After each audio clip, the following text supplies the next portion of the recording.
So coming up here, we have Sarah Dillon Jensen, who I just love that description. She's a farmer's market manager and a social media maven. We met Sarah down in Washington. She manages a market in Mill Creek, or maybe a couple different markets, from what I remember. But originally is from Alaska, and so we're really excited to bring her up here. And like we were talking about earlier, how social media is really where a lot of people are getting their information about markets. This is a very useful tool. So with that, Sarah, are you there? Well, all right. Well, take it away, Sarah. Okay, I will share my screen.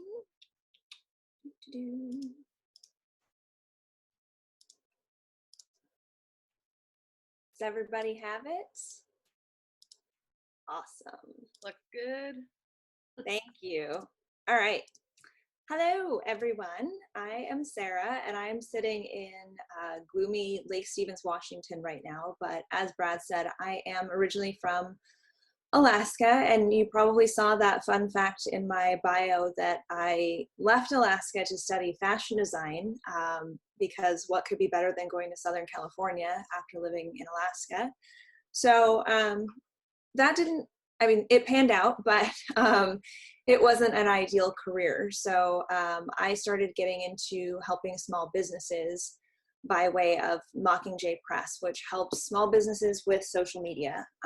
And I stress small because how I kind of got started was volunteering in my local town, which is historic downtown Snohomish, Washington, and just kind of seeing a need for some of these really, really small, one owner, maybe two people in the household running it, to really focus on their social media. That was about 7 years ago, so it was really when social media was starting to take off. And I found kind of a niche to help with that.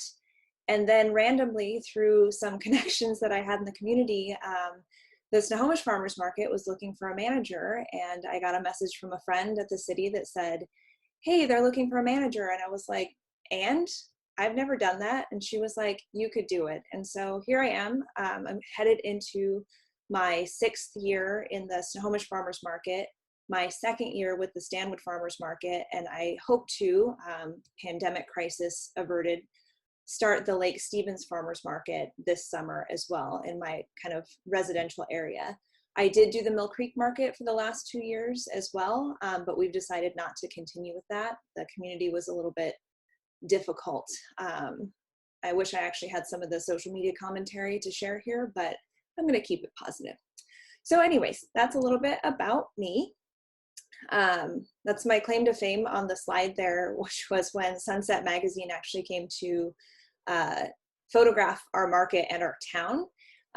Like Kat was saying earlier, when you get media requests, respond to them as soon as possible. I believe I responded to them from the market as I was setting up, and they came that day to photograph, which was really cool and really cool for our town in general. Next up. So we're going to talk about social media. It's a love-hate relationship, that's for sure. Even me, who's employed by social media and farmers markets, it's definitely a love-hate relationship. And we need to kind of talk about and assess why we want to be social. I think if anything right now, the COVID-19 crisis has kind of shown us that we can get a lot of information both in and out quickly, and I think the jury's still out on effectively, depending on your news source, but it is a great way to share updates in kind of a live manner and really engage the people that are stuck at home and on their phones and on their computers working from home. It's one of those things that's not going away. It's a place for brands to kind of show who they are and show their character as well. I'm sure we could all think of a couple of brands that don't do so well with that, and then others that do, and others that have made mistakes and really come back from it. So it's kind of a learning experience, and the good news is that it's so fast moving that generally if you make a mistake, it's not going to be the end of the world. But really, you know, Facebook, Instagram, Snapchat, all of those things, they're not going away. And I highly recommend farmers markets get on board with social media if you're not already. What we're going to kind of talk about is I'll start with some numbers, which are scary and also helpful. There's 3.5 billion social media users in the world, and that's almost half of the world's population. 2.32 billion of adults, that's 68% of US adults are on Facebook. I would venture to guess this hours per day has changed in the last 4 weeks, but an average of 3 hours per day is spent on Facebook. And that's up from last year's time when I presented at the WSFMA conference, from 45 to 60 minutes. So it's increasing. And like I said, I think it's probably increasing more right now. But that's kind of a really important fact, because that's time for you to get your information out there, whether it's a recipe, whether it's your farmer's market information, whether it's sharing a vendor that you have that you really want to help promote their business. People are there and they are watching.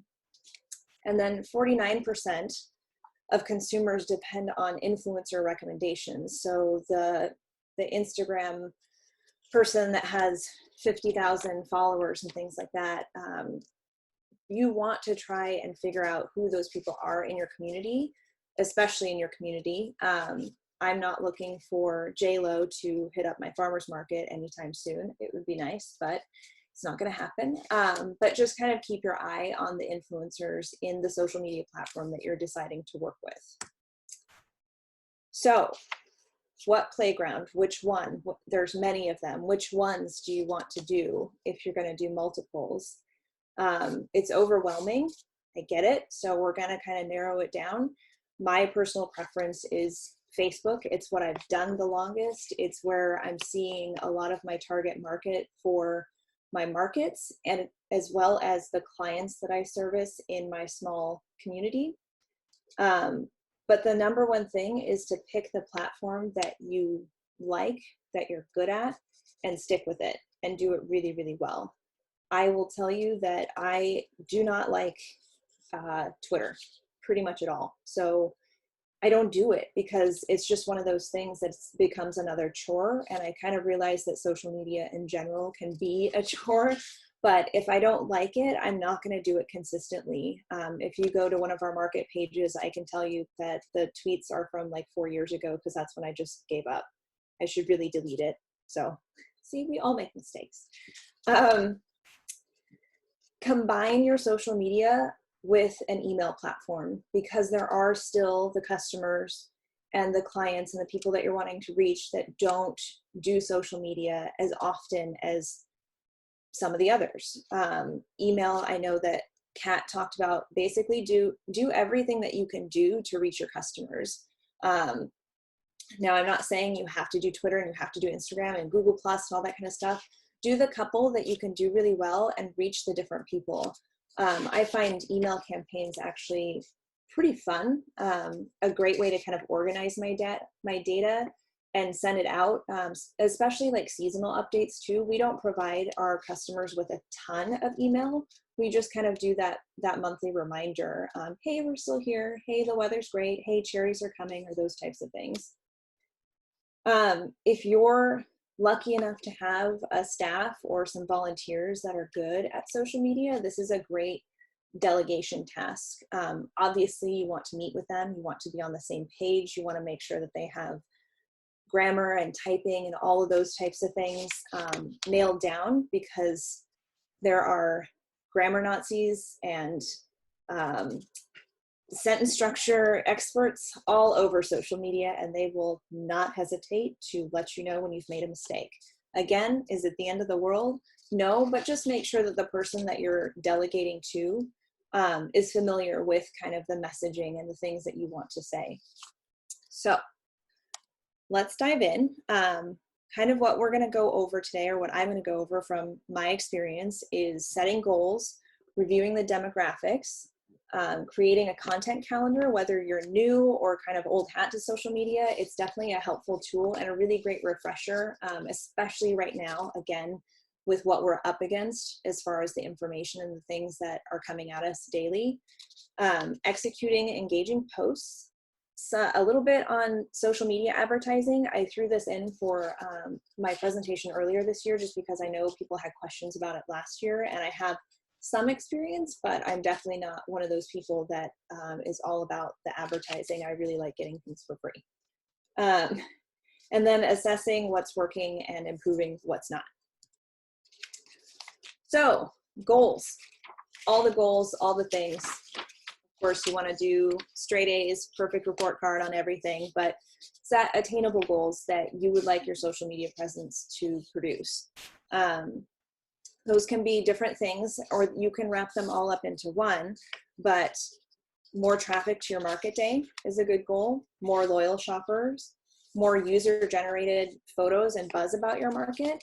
That's a great way to kind of do two jobs at once by getting customers and people that visit your market to engage and share their photos. You're creating a content library for years to come because, one, you're giving them a little bit of prop for sharing their photo, and then two, you've got some creative content where it's not just you having to go out and take pictures all the time, because as market managers, I'm sure we all have time for that, or we have professional photographers coming to take photos. More vendors, more musicians, more people that want to volunteer their time, like Winona doing cooking demos and things like that. You never know who's going to find you on social media and reach out. So kind of throwing the net out there and capturing everything that you can from your presence. And then obviously more engagement. The more people that interact with your posts, the more your market's going to show up at the top of the list. And I did skip over, I think I said that Facebook is kind of my jam.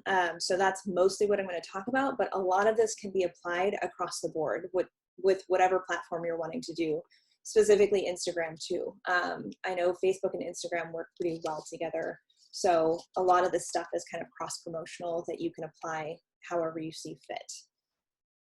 So reviewing and knowing your demographics is important, so you can know if you want to spend more time on your email campaigns or more time on your Facebook, or what to delegate to interns or volunteers or kids, those types of things. You might think that you know, but Facebook has a pretty good, and Instagram as well, has some pretty good ways to figure out who has been interacting with your posts, so you kind of know where to start and then expand from there. You can find out gender and ethnicity specific insights, age, shopping habits, income. Data points for the previous year on Google shows trends for like the broader marketplace. And then keep in mind some of the specific buzzwords that are specific to your community and kind of your region. I know Alaska grown is a big one. I still wish that we had something like that, like Snohomish grown. It's just not the same, maybe because I grew up with it. But also kind of some of the trends that are specific for your community. Single-use plastics, green, paleo. Is your community style a little bit more inclusive, or is it a little bit more solo? Just some things to keep in mind as we build into your presence on social media and the content calendar that we're going to get into. Here's some of the insights that you can see on Facebook. There's so many, and I would highly recommend if you ever use that export to Excel function on here, be prepared for like 1, a 5-minute download, 2, a spreadsheet that will make no sense. So you're better off just looking here because it's a lot easier just to kind of see the graphs and stuff. But don't spend too much time here either. Yes, it's helpful, but at the same time, it's meant to be the building platform, not the end-all be-all.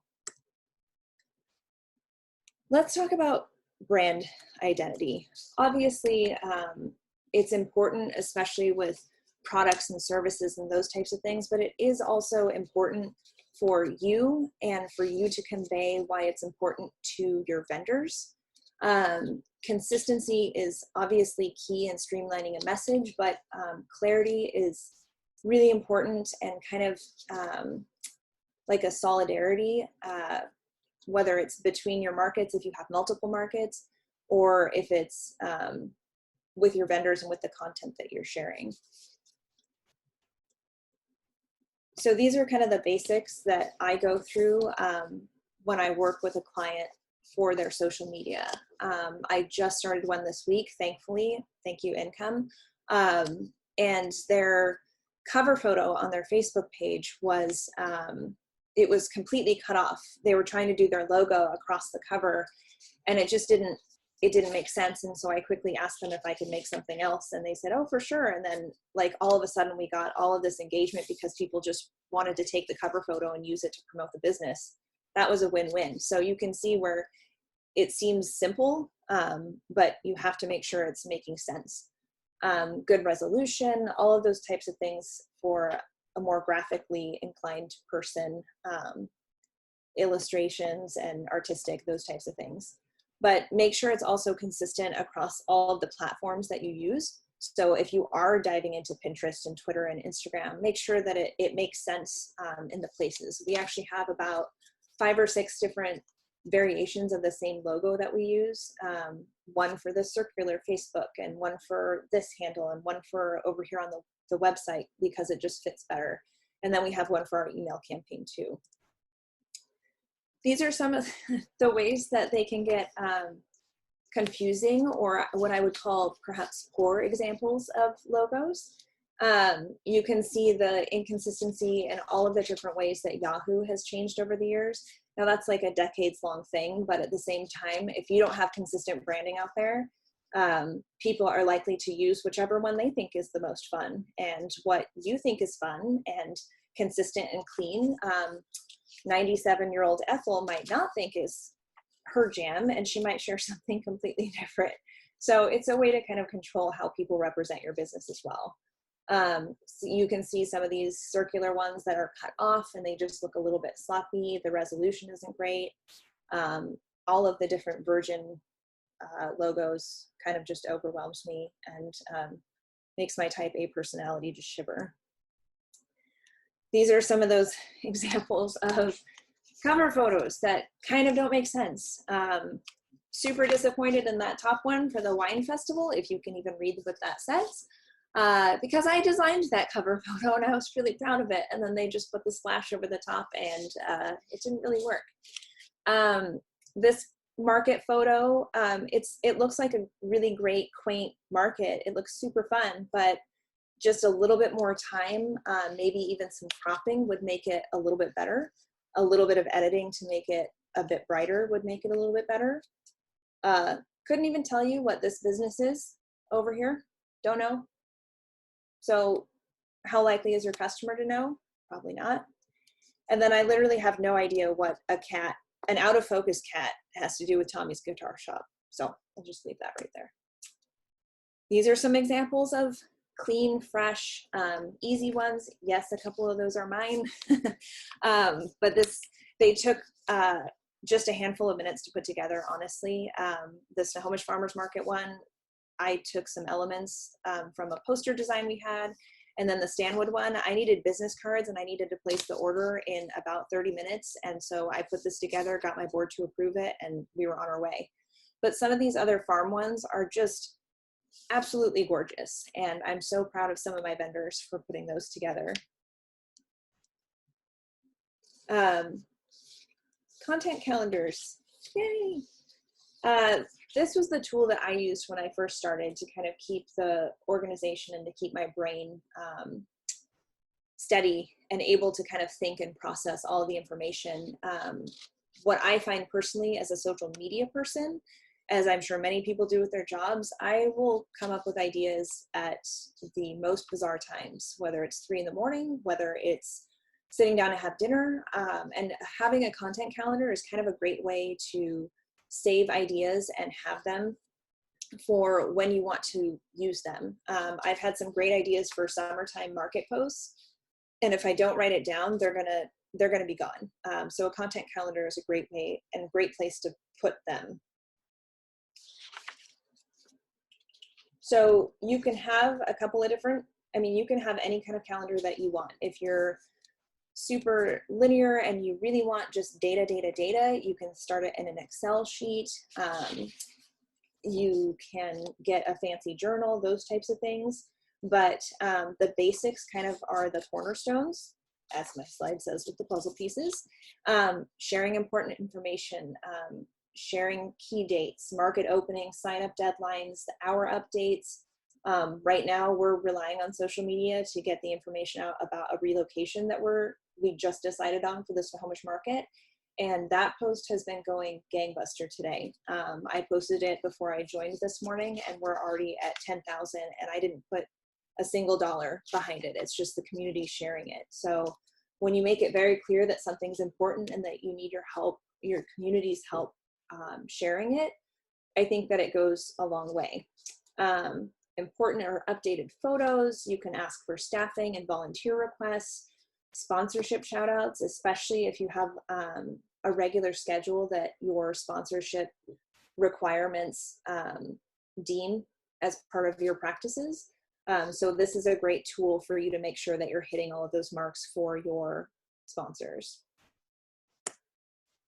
So you've got your calendar, your fancy journal, your Excel spreadsheet, whatever it is, and then you start adding the fluff to your calendar, the content that is in addition to what we just went over in basics. So you kind of plug in those basics in, whatever schedule you want, and then you start adding some of the other stuff. The similar farmers market pages, you can glean inspiration from them, but don't copy. I've had a couple of bouts of direct plagiarism and it's frustrating to put that much work in and then have it taken, but I have developed relationships at some of these conferences and asked if we could share the content, because sometimes it's a really great recipe and the season might be very similar for our growing season and Alaska's in that particular moment. So it's really cool to be able to share that and work together. Oftentimes that ends up with more engagement because the other market or the other business sees and they're really proud and they give you a shout out as well. You can use hashtags, search for the common hashtags that are popular in your area, that are popular with the agricultural and the agritourism types of things. Like Kat had said earlier, she had a whole page of them and you can use those kind of at your leisure, and a calendar is a great way to have them listed out so you can copy and paste them. If you're working at a desktop and doing your social media updates, you can copy and paste them right from the calendar and just dump them into the post that you're making. We have a couple Funny Friday or Farm Humor Friday, those types of things, especially in the off season when we're kind of digging for a little bit more content. There's not as many pretty flower pictures or weekly market updates or vendor updates to share. One that if you're really, really hard up for content is called the National Day Calendar. And there's literally a holiday for every single day of the year, if not multiple. Some of my personal favorites are Eat Ice Cream Day and Drink Wine Day. You can incorporate those and give shout outs to your vendors that do those types of things, like National Chocolate Chip Cookie Day. Even if it's in the middle of summer, you can add something in like Ice Cream Day. If it falls on your market day, great. What a great way to promote your ice cream vendors at the market. Other content, introduce your vendors, introduce your staff and your volunteers. A lot of times I think people forget that there are humans behind the farmers market, that they don't just pop up and show up on a random street at 3 o'clock on a Thursday. So kind of creating that human aspect is nice. And a good reminder for your community of how much work goes into creating a farmer's market. Community organizations. This is a great way to basically get free promotional shout outs, because I promise you, if you're working with the Chamber of Commerce and you give them a shout out for one of the things that they've done in the community, they're absolutely going to return that favor. We have a couple of festivals that we work with. Not even work with, I mean, we just know when they happen and we're really flexible with each other. One of them is called Klahaya Days, and it's a celebration in the middle of summer, and it kind of kicks off the day that right after the market ends, as far as like on a Thursday, and then they kick off Friday, Saturday, Sunday. But man, we give them shout outs all the time, and they they never cease to amaze me with how much they come through and sharing our stuff as well. And encouraging people to not just come out to their event, but to hit up the farmer's market first and get their stock for veggies and easy snacks and things while they get to enjoy Klahaya Days for the weekend. It's always appreciated from other nonprofits, the food bank, like I said, chambers of commerce, the Main Street organizations. I'm not sure if you have those in Alaska, but Historic Downtown Snohomish is a Main Street organization. So it is a nonprofit in and of itself, and they try to get grant funding to revitalize the downtown area, which is typically where our market is. And then there's also garden clubs, plant sales, things that are relevant without necessarily being direct to the market. But those types of organizations definitely help as well. And then other resources for content, I mean, Washington State Farmers Market Association, the Alaska Farmers Market Association, the Farmers Market Coalition, some of the WIC and SNAP and Department of Health offices can sometimes put out some really great content that's very much worth sharing with your followers. The calendar in itself allows you to kind of keep these links organized, and you can say, gosh, I know February is a really pretty low month for really great content, so sharing more of that informational stuff, and you can just plug it in there and know that when the day comes, you're ready to go with your posting. So here's a couple of examples of calendars. These were just pulled from the internet when I typed in social media content calendar. You can be as precise or concise or elaborate as you want. And again, I think that it's really helpful if you're starting or if you're kind of in that refresh mode, if you're getting ready to start the market season, you feel a little overwhelmed with everything that you have going on. So, executing engaging posts. Let's see here. I have just like a booklet of notes, so bear with me.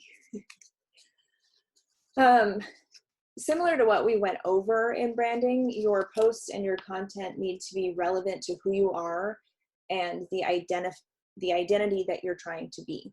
You don't want to be all over the place. You don't want to have a different tone for every single post or every single person that's posting on your behalf.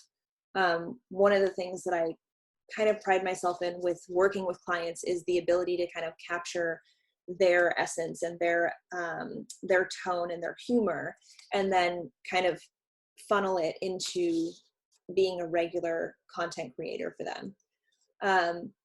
Obviously clean and with correct resolution, purposeful, make sure that the links work. I've seen lots of broken links and it gets kind of frustrating, and you lose somebody right away if they click on something and it doesn't go anywhere. And then be you. I mean, there's a Dr. Seuss quote about nobody can be you. So take that and run with it, because it is that human aspect of the digital world. These are just some examples of what I have done for various pages and various clients. Mostly they're market related.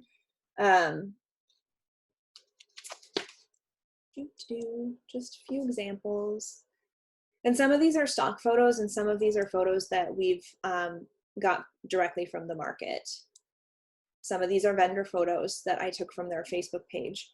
I do want to add a side note, because I know that Kat mentioned it earlier as far as vendors feeling left out when they don't get shared.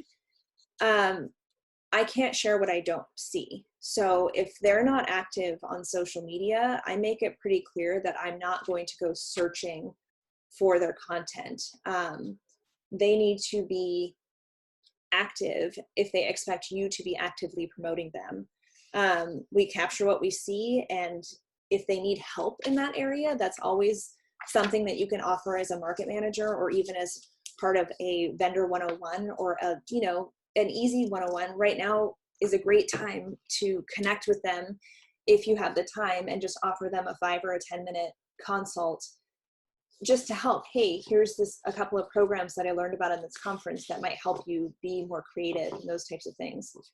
My rule of thumb is that I don't create specific content for a specific vendor. That's what I get paid to do in my social media hat. And it's not really fair if I do that for one vendor and then I don't do it for another. So what I do is I create something like this slide where it encapsulates Greek yogurt, shaved ice, you know, kind of cool, snacky produce type of thing, and then some vibrant colors. And in this post, I'll probably give a shout out to the vendors that I featured, but also a couple other that do similar products that maybe I didn't have photos for. Obviously using content creation for specific events. And then these are just some really basic ones. These are basic ones that I've used in newsletters, just pretty though, and engaging and clear and concise. All right, sharing is caring. There's so much content that you can share, and a lot of people feel like they have to come up with this next best thing when they've got 100 little pieces of content ready to go. And each one of those pieces of content can be a share and can be a post. So, you know, farm updates for off season when things are going in the dirt, when first sprouting is happening, as well as when things are in season. Community partners, again, the other local nonprofits, they've got a ton of content, they've got a ton of events, they're fundraising too. Those types of things are really easy to help fill in that calendar. Obviously, business connections, sponsors, and friends, fans, and followers. Let's face it, people love to see their own photo or their kids' photos or those types of things. Grab them if you can and share them. People will love that, and they'll probably end up sending it out to their family members and those types of things. One of the rules of thumbs I have about sharing photos of people, in my opinion, doesn't make it right or wrong. If they've put it out on social media and they've tagged your business, your market, or used your hashtags, I consider that fair game. Now, when it comes to kids and things like that, I might comment on their photo as the farmer's market and say, hey, can we use this? Because this is such a great photo. It just embodies everything. I give them a compliment.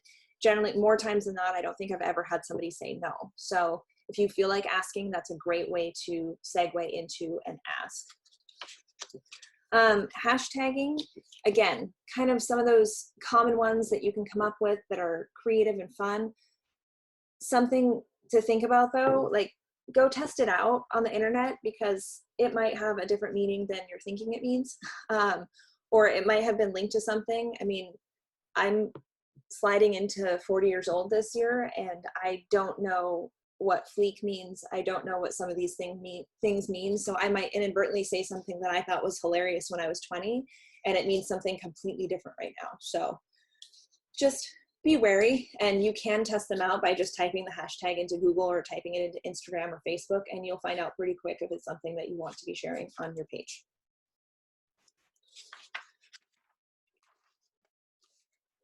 So we've talked about responding and commenting and sharing as your page. This is the simple way to do it. When you're on another page, like the Washington State Farmers Market Association, you go to these three little dots, you click, and it says like as your page, and then it will bring up a list to show you what pages that you're managing. I have a lot, so I didn't do that here. But you can like it as your page, and then you can interact with that page, that business page, as your page. Really helpful, because a lot of people don't know who Sarah Dillon Jensen is. So why is she commenting on my photo and wanting to use it? Many people know the Snohomish Farmers Market, and you can tell if you are interacting as yourself. You can see me up here on the top of the page, and then you can see if I were to write a comment down here, I'm writing it as the Snohomish Farmers Market. So this is just a couple of the ways that we're sharing different things. These are a couple of years old, but you can see the use of hashtags. I tagged a business, Looking Glass Coffee, here. I shared the original post from one of our farmers. I grabbed this photo of the snowy stump. The stump is kind of like the cornerstone of our farmers market. And I grabbed this beautiful photo in February for a snowstorm, and you know, thanked Historic Downtown Stonehenge for the, you know, capture, those types of things. And then I like to call this like the superfecta post, where you're thanking a business, you're giving a shout out to your volunteers, you're doing a throwback Thursday, you're doing a promo credit to the photographer. It's just like the ultimate post, and those don't happen all the time. But when they do, everybody wins. The farm wins, the farmers market wins, the organization wins, the volunteers win. And again, people like seeing their picture, and they'll ultimately share it as well. Off-season vendor events are also great ways to kind of create content for the wintertime when it's slower. These are all photos from our fans that I found on Instagram, and they had tagged us directly, so I felt that it was completely okay. One of these, Jenny Cookies, she's a huge influencer in our community, so I was super excited that she actually came to our market to do a food demonstration with our waste management company. So I was definitely going to go grab that for use at a later time. So now you've got your calendar, you've got your brand, everything's going well, and then you have to start engaging in conversations with these people that you're interacting with, or you're expecting to interact with you. So it's another facet, it's another layer, responding, engaging, it's more work, I know, but if you can kind of get a system down, you can definitely make it happen in a more concise, easy to manage way. First up, if you've got multiple admins and editors on your Facebook page, on your business page, make sure that they are doing what we just went over, where they're interacting as your Facebook page and not themselves. A quick run through on how to do that is really, really helpful. Don't ghost your customers. People want information like this. So they ask a question on your post, and if they don't get an answer, they assume you've died. And it's a terrible way to operate, but at the same time, if you want the business, answering the questions, or at least creating the post with as many answers to as many questions as you can think of in that moment. But there's going to be questions, and I do my best to answer them. I feel like I'm on my phone all the time. That statistic, about 3 hours, is probably half of what I am, or on my computer. Today, with our big announcement, there has been hundreds of questions. And then the questions start floating off into the people that share it, and they ask on theirs. And I just focus on my page questions because I can't be everywhere.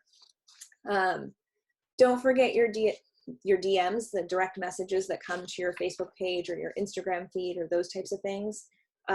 If they feel ignored, they're not likely to support you. Have a short conversation. You know, if you have the time, it's a great way to engage with somebody and really make them feel special that you took the time to do that. They expect it, but also it makes them feel special when a real human being responds to them. And then bad reviews. Inevitably, you're going to have them. You might have one from an angry vendor, somebody that couldn't park their car on your street. That would be me all the time. Or you towed their car, also me.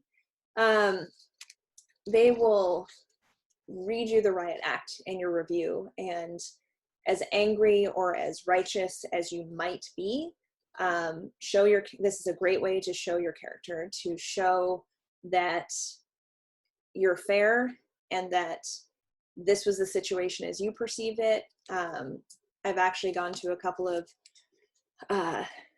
Love and Science Institute type classes, and if you tell somebody how they feel isn't valid, that's where kind of more conflict comes from. So empathizing, gosh, I'm really sorry that you had that experience.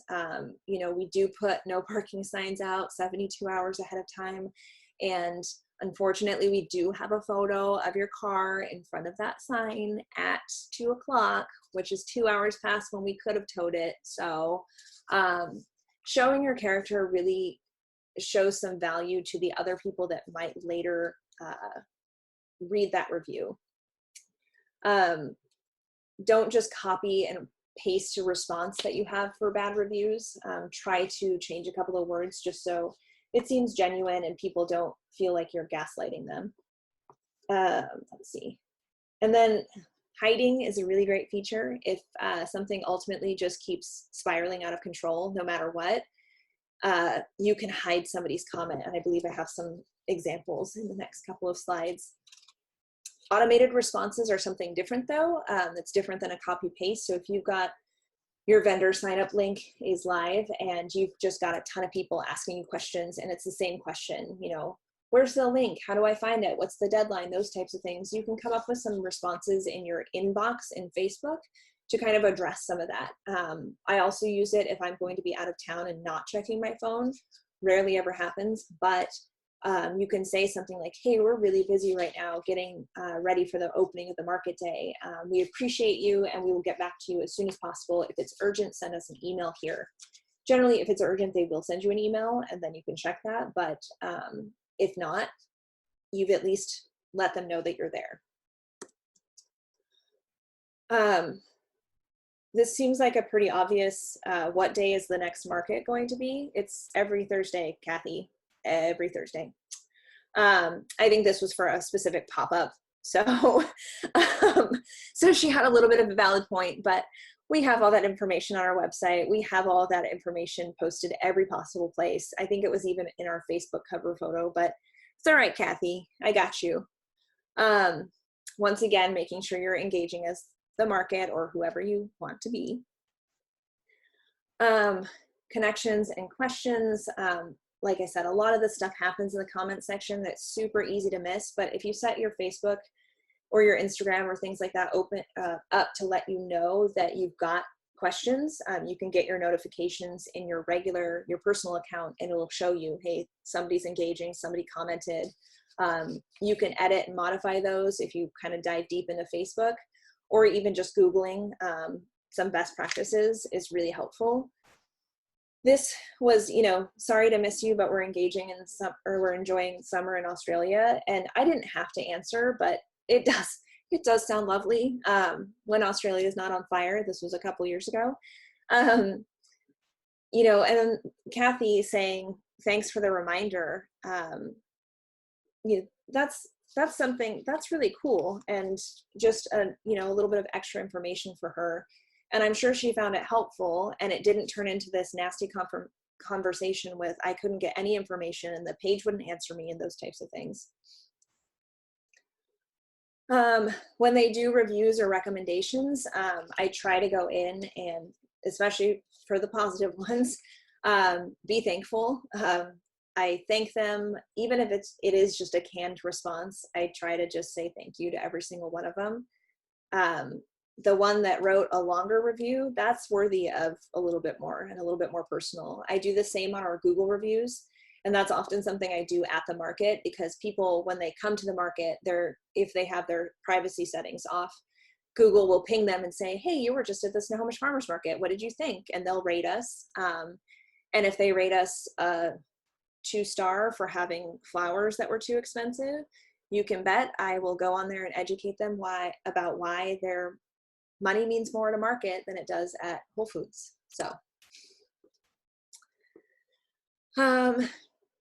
even if the conversation goes on a few days, back in the days where I had a whole lot more time than I do now, I kind of would do this. Sometimes I do now, sometimes I don't, but I initially answered her questions, so I would call that good. There's the automated responses. And then there's the hide. Because there's always somebody that's going to educate you a little bit about your job and how you can do it better. I'm not sure if any of you saw my comment earlier in today's sessions. I had to keep going off video because I was just in tears. I was letting the Facebook haters get to me and I shouldn't have, and I know better. But it has just been a rough day with people educating me on how to do my job better. All right, advertising. Inevitably, you've seen the stats, you've heard the rumors or the scare tactics of if you're not paying for your Facebook posts, then nobody's seeing them and you have to pay or it's just going to be obsolete. And agree to a certain extent, but I also disagree because, like I said earlier, our post that had super important information today about moving our entire market has gone probably by now to about 10,000 people. 10,000 people saw it, and I didn't put a dime behind it. So that's where I go back to creating engaging posts and creating concise posts and those types of things, and the calls for action that you're looking for. I asked my community to share the crap out of that post, and they have come through with flying colors, 100 shares, something like that. So, but there are definitely ways to increase, and you don't have to pay a lot for these things. You can engage more users in your community. You don't have to pay for every post though. Choose the best ones, choose the ones that mean the most, maybe market opening day, those types of things, or important information about COVID-19, those types of things. Never pay for page likes, even when you're targeting. There's just not a need to do that anymore. The people that want to like your page will like your page. You can actually go in now when somebody has liked your post, how they saw it without actually liking your page. I'm not really sure how that works, but you can go in and invite the people to like your page that have engaged with your post or liked your post. That's a really great way to get more page likes and not pay for them. Pay to promote your own content. Why would you pay money to send a potential customer or a current customer somewhere else? Unless you're promoting vendors, that absolutely makes sense, but vendors should be paying for their own posts and to pay for their marketing. They should have a marketing budget, those types of things. But it just makes sense to pay for people to get to your website or for your vendor sign up form or those types of things. Let's see. Picking content that's helpful to your audience. Like I said, market days, the times, really important information. Promoting content to get customers on that email list. That's another great way. You're paying for your own marketing. You're paying for your own gain of customers. Boosting a post that ends up getting you subscribers is well worth it. And then remember the 20% text rule. So Facebook specifically will not approve an ad with more than 20% text, last I checked. Canva, the program that I used for making a lot of those slides earlier and for this entire presentation, they have great pre-made templates for every type of thing that you can imagine. Twitter posts, Facebook posts, blogs, Facebook ads, Instagram posts. It's free. It's free with limitations. I pay about $13 a month for it, and it's amazing. It has turned me into a graphic designer, and I was always a freehand drawer. So definitely one of those tools that I would check out. And if you need some references or if you need some tutorials, please feel free to just ping me, or we can talk a little bit more about it whenever I'm done. So let's see. Boosting posts. There's two different types of ads. You can boost a post, or you can promote a post and basically, promote an ad and basically do an ad campaign on Facebook. Boosting is my personal preference because it's easy. I can do it from my phone, no problem. I can do it from the market if I'm noticing that maybe the forecast was calling for severe thunderstorms, in which case we would have to close. But I get down to the market, I'm setting up, it's clear skies, it's beautiful, the radar has changed. That might be when I boost a post and take a picture of the sunny street and put $5 behind it and say, hey, like, it's not gonna thunderstorm today, come on down to the market. Instantly goes into people's feed, instantly goes into more people's feed than what would have for just a non-paid post. There are some limitations with targeting. While you can still target, you kind of have two different paths. You can do fans and friends of those fans, so the people that already like your page and their friends and family that they're connected with on Facebook, or you can go a little bit more specific. But the the specifics, I can't say the other word, aren't as in depth as you could do with the next type of ad campaign that we will talk about.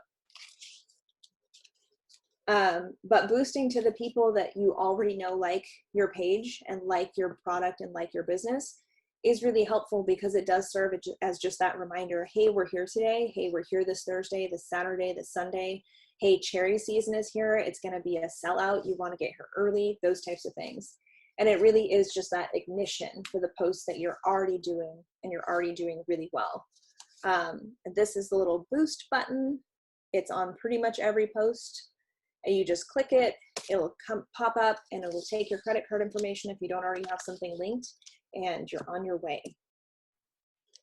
Promoted posts are utilizing a little bit more complex platform, which is Facebook's ad manager. The benefit of promoting a post is that you have more targeting, more pricing, more options. Facebook will absolutely walk you through the various types and styles of campaigns. You don't have to go through a third party like Hootsuite or those types of things. I mean, if you Google Facebook advertising, you'll get 100 ads for people that want to take your money. Just spend the money on Facebook. They promote their own posts more than they are going to do a third party platform. So you just use create ad in the admin console, and Facebook, like I said, it'll walk you through. The way I like to use this is kind of an ongoing campaign, like just Snohomish Farmers Market or the Lake Stevens Farmers Market every Wednesday, 2 to 6 p.m., those types of things, the stuff that's not going to need a rotating bout of information or updates often.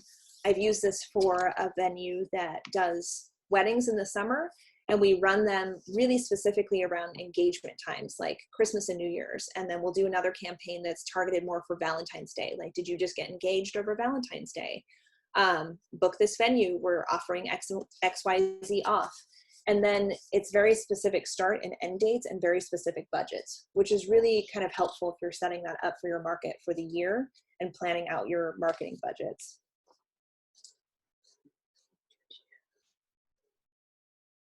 It's really up to you what you want to do. Try them both, see which ones work. I will never forget when Pokemon Go came out, and it was a huge thing in our area. Literally kids just on the corner of the streets. Our market had 2 really, really big stops, or I don't know what they're called anymore. But I didn't know because I didn't play it. But my intern was playing it on her phone while she was working in between like breaks and stuff like that.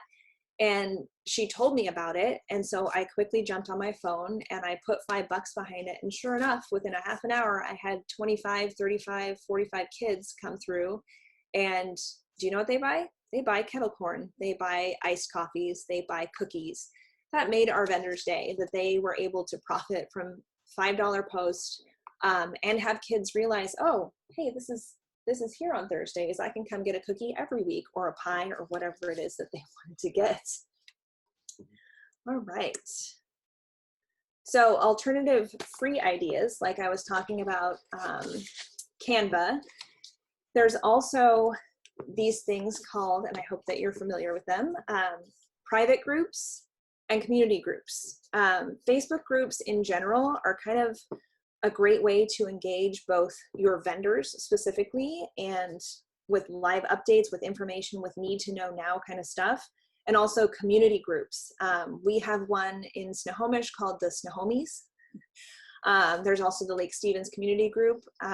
You'll be able to tell that there are kind of big, substantial community groups by the amount of people that are in them. The Snohomies has roughly 30,000, even though the residents of Snohomish proper are only about 8,000. So you can see it's really encompassing our area and kind of our county.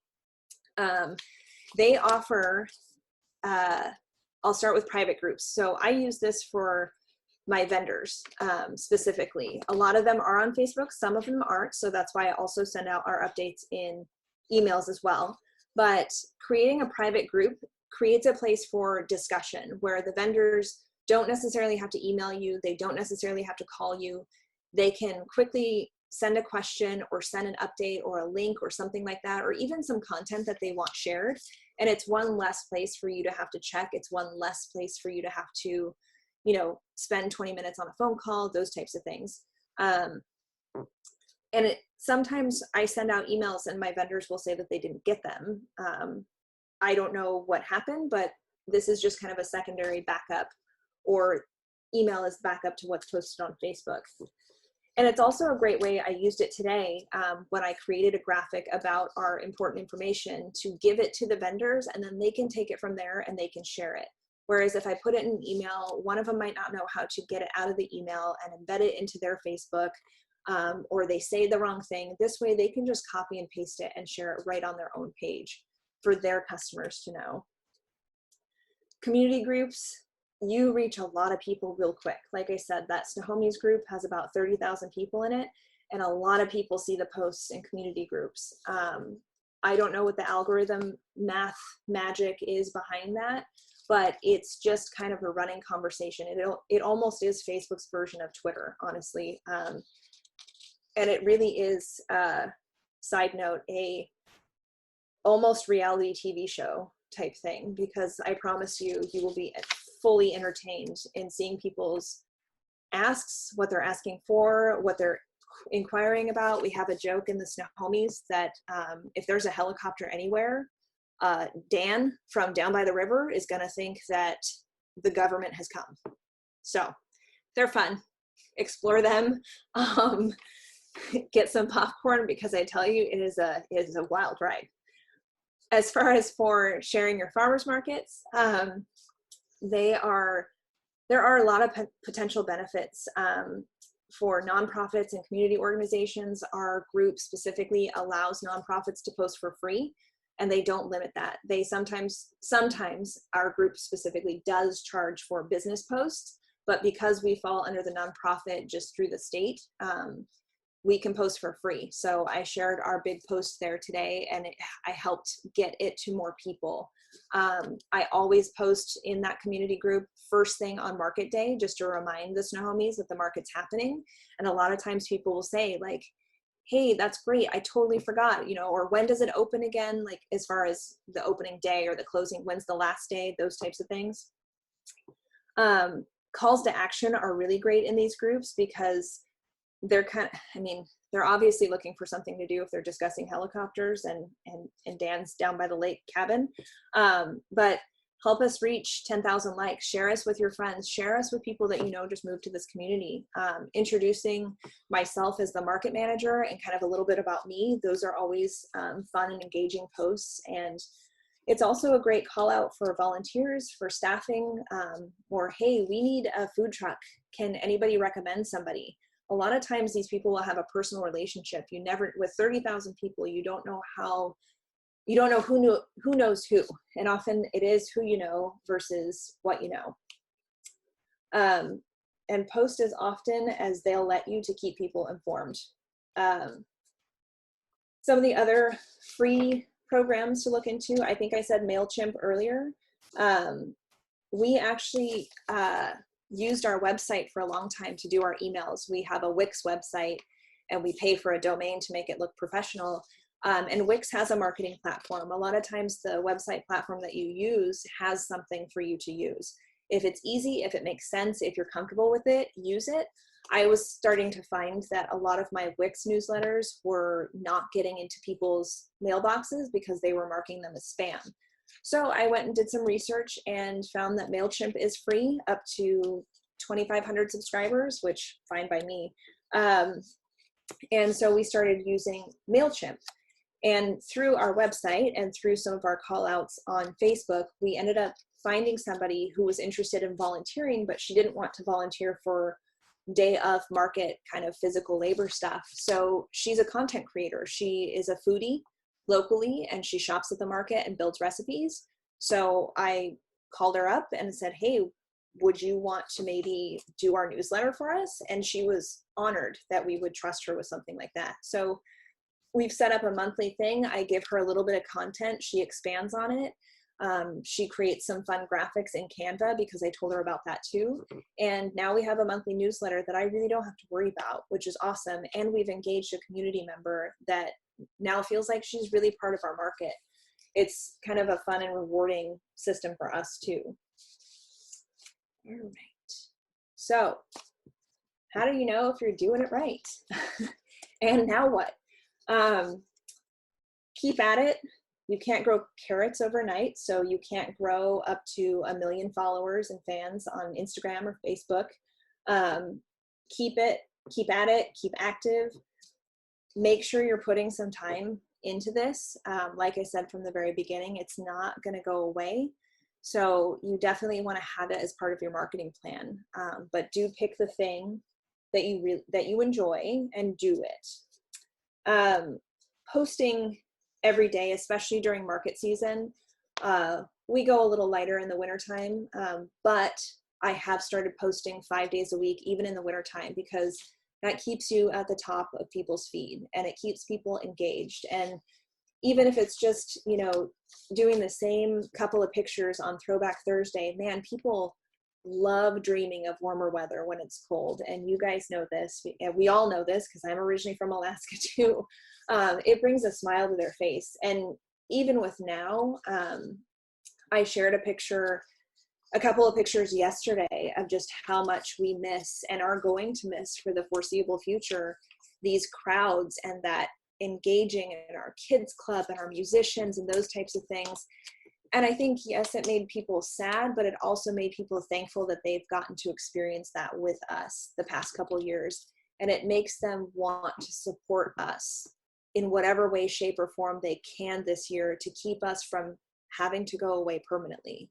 I mean, a lot of us are this close to having to shut the doors and assessing the damage and seeing if we can do this again going forward. I know that was my first instinct of, we don't have a huge bank account. We're not Seattle Farmers Markets where we have a full-time staff of 40 or anything like that. I'm a full-time staff of 1. And even then I'm not paid full-time. So as many of you I'm sure can attest to. So social media is kind of that way to keep your community engaged during times of crisis. Encourage interaction, those types of things. If you have something to give it away, ask questions, do polling, those types of things. But yeah, just what's working, what's not. Take from it what you can, but also go easy on yourself. Don't be the bumbling mess I was earlier this morning by taking stuff way too personally. But that's, I feel like, how you know you are doing something is when you do take it personally, because you're pouring your heart out there as the market manager, as the creator, as the farmer, as all of those people. And you're opening yourself up, but at the same time, you're opening yourself up for really great commentary and a really great story. So that is just about it. And I would love to answer questions because I'm sure that there are some. Thank you, Sarah. That was amazing. Oh, My brain hurts. That was so much information. My brain hurts too. Yeah, I think there were. I didn't keep up on the questions in the chat box. Stop share. There we go. So I can see them. There were a lot of recommendations around what other people have been doing for social media practices. So there were some, and again, we're saving this, we'll share it, but some good recommendations to go check out. But there were a few up here that I wanted to grab. Mostly just support for you, Sarah. Haters are going to hate. Whole lot of we love you, Sarah. Thankfully, I had my MMA workout this morning beforehand, so worked it out. We had some sharing from local designers. Most of us were asking about logo design because your clean logos that you showed were really beautiful. So that is a feature of Canva. You can go in there and they have a search bar. I could share my screen again and show you my Canva if you want. I think that would be helpful. And then relative to some of the other comments, some of this how-to of, how do you see your Facebook page insights? If you could talk about that and some of the tactical stuff, I think that would be helpful for folks. Here we go. All right, so this is Canva, like kind of the home page of it. You can see, yeah. So you can go in here and you can type logo and scroll through other designs. And a lot of them are very, very minimalist. But you can see where I may have gotten the Stanwood Farmers Market one. But yeah, but once you get in here, you can manipulate all of this stuff. You can delete that. You can go over here and look for chicken, click on that, you know, bring it forward, bring it backward, all those kind of things. It's super, if you just want a template to work with, it's awesome. If you have some sort of artistic inclination and creativity, you can start working with stuff and making it bigger and, you know, changing colors and all that kind of stuff. But also you can, or creative design. There's just so many, like so many different things in here. And so many of them are beautiful just as they are. You don't even have to do anything to them. And then Facebook Insights. You're about to see my Facebook page for a minute. I have a lot of clients. So insights are found here. And it really depends on what you're looking at, what you're wanting to dive into. I truly don't look at these a whole lot. I really look at what's going on with the post itself, the comments, reading through them, liking them, that kind of stuff, looking it over. This was something that was kind of hard to put in a slide, but this is where I get some of the content as well, is going to Pages feed. So when a vendor signs up for our market, I go find them and I like their page as the farmers market. So all of these are vendors or community organizations and partners that we're with, so, or that work with us, or vendors, like I said.